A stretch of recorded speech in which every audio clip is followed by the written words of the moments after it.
بسم اللہ الرحمن الرحیم۔ ناظرین کرام، السلام علیکم۔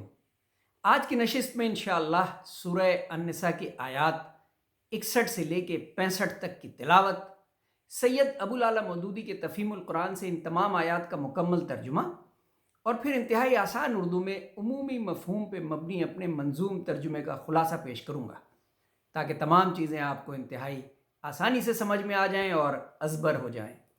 بسم اللہ الرحمن الرحیم، شروع کرتا ہوں اللہ کے نام سے، بڑا مہربان نہایت رحم فرمانے والا ہے۔ وَإِذَا قِيلَ لَهُمْ تَعَالَوْا إِلَى مَا أَنزَلَ اللَّهُ وَإِلَى الرَّسُولِ رَأَيْتَ الْمُنَافِقِينَ يَصُدُّونَ عَنْكَ صُدُودًا، اور جب ان سے کہا جاتا ہے کہ آؤ اس چیز کی طرف جو اللہ نے نازل کی ہے، اور آؤ رسول کی طرف، تو ان منافقوں کو تم دیکھتے ہو کہ یہ تمہاری طرف آنے سے کتراتے ہیں۔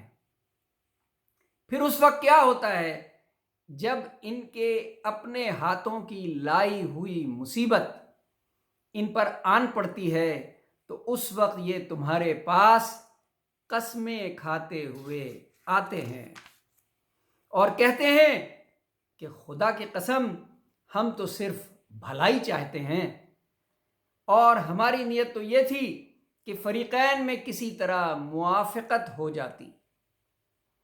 اللہ جانتا ہے جو کچھ ان کے دلوں میں ہے، ان سے تعریض مت کرو، انہیں سمجھاؤ اور ایسی نصیحت کرو جو ان کے دلوں میں اتر جائے۔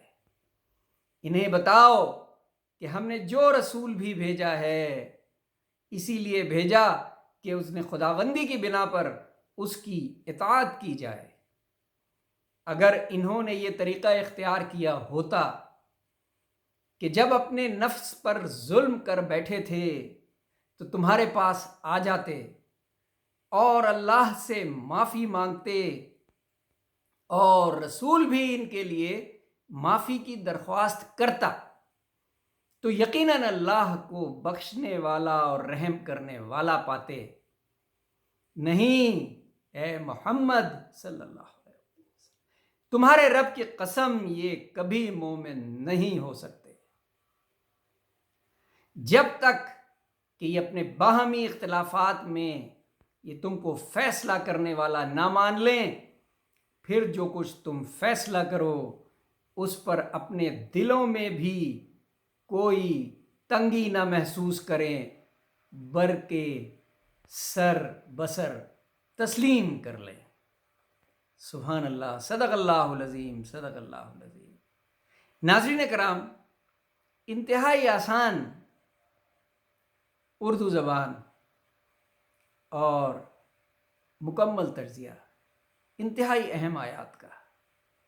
اللہ تعالیٰ نے رسول صلی اللہ علیہ وسلم کو کہا کہ تم دیکھو، جب تم ان کو بلاتے ہو تو یہ نہیں آتے، لیکن جہیں ان پہ مصیبت پڑتی ہے تو یہ قسمیں کھاتے ہوئے تمہاری طرف دوڑے آتے ہیں کہ تم ان کے لیے دعا کرو۔